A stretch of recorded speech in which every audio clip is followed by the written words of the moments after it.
Diba? Happy birthday, 50.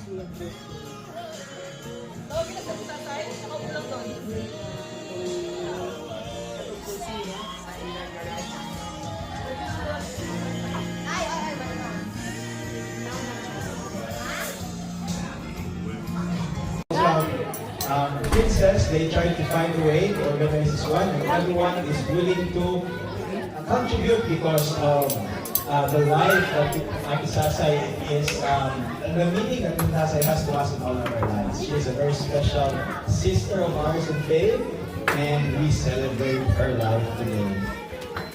The Bible tells us that we are to give thanks to the Lord and all of us. Welcome to the church. Nag-online na ako kanina kaya. Among the people, and this is especially true with the celebration that we have this evening. Let's sing happy birthday once more before we sing our opening song. Tisa, you have no choice. You really have to sit down here. She's really not used to this, but anybody will be put in this position will be conscious about this. Let's sing happy birthday. Happy birthday. Sing. Happy birthday to you. Happy birthday to you. Happy birthday, happy birthday.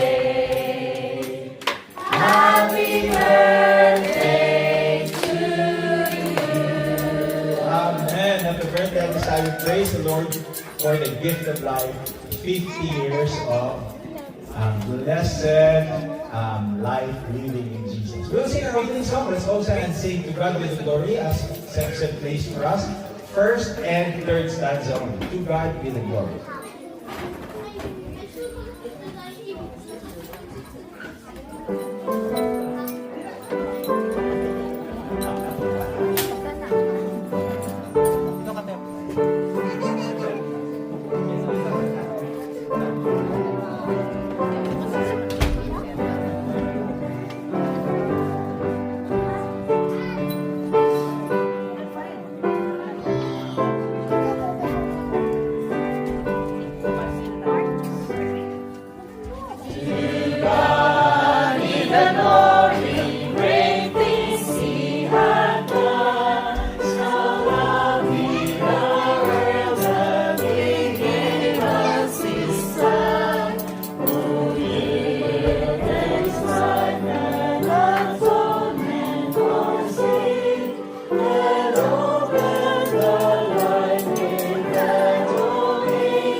Very many dear children, and we praise the Lord for their lives.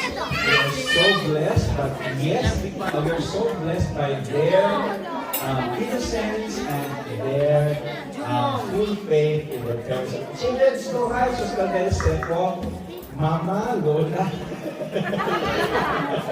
Tita Ate Sasay. So we're going to sing Be the Light, and Kuya Sepsem, surviving from accident. Yes. Praise the Lord. Survivor. We play the piano for you. Okay? So we are going to sing Be the Light. As Joseph has already pointed out a while ago, Be the Light is actually isinabuhay na. Be a light.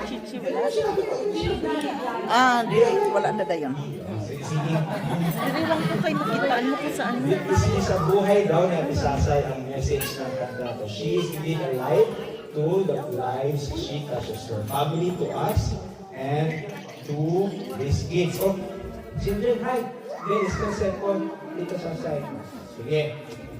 Okay, after this will be a message from Pastor Simon. Okay, children, rush good.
Happy birthday, Ate Sasay, and we are happy to celebrate this blessed milestone of your life, and we are happy to be here.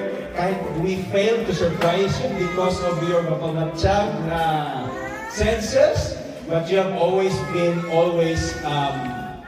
anong tawag dun sa English? Very sensitive, very knowing of your surroundings. You've always been tayo ng Bisaya, always notice the simple details for us who experience your love and care at the Cantarelen's residence. Yung mga na-under ka sa yung mga naka-experience the love of Ate Sasay and Silvili, not the least sa mga luto ni Ate Sasay. It's our time to give back to you this afternoon, this evening. And we hope that even in a simple way, we are able to express our appreciation, our love, our love to you as our Ate Sasay. Okay? So, before we, program, we will eat, di ba? We will eat, tapos may program pa may decide. Pero ang gawin natin, parang formal, picture taking by family before kumuha ng pagkain. We take picture by family before we get the food. Okay, we have 2 lines from there. So, 2 lines on other side of the table from there. So, kung sino gutom na, you can come forward and then take picture. And again, this happens once, not even we celebrate it in advance. At the side, ito lang, okay. Kayo muna ni Sir Billy first. But before that, we will pray for the food. Again, we thank you for the participants, children, Pastor Simon, for the very simple yet heartfelt message for Abisasa. We will pray, Brother Asahel, for the food.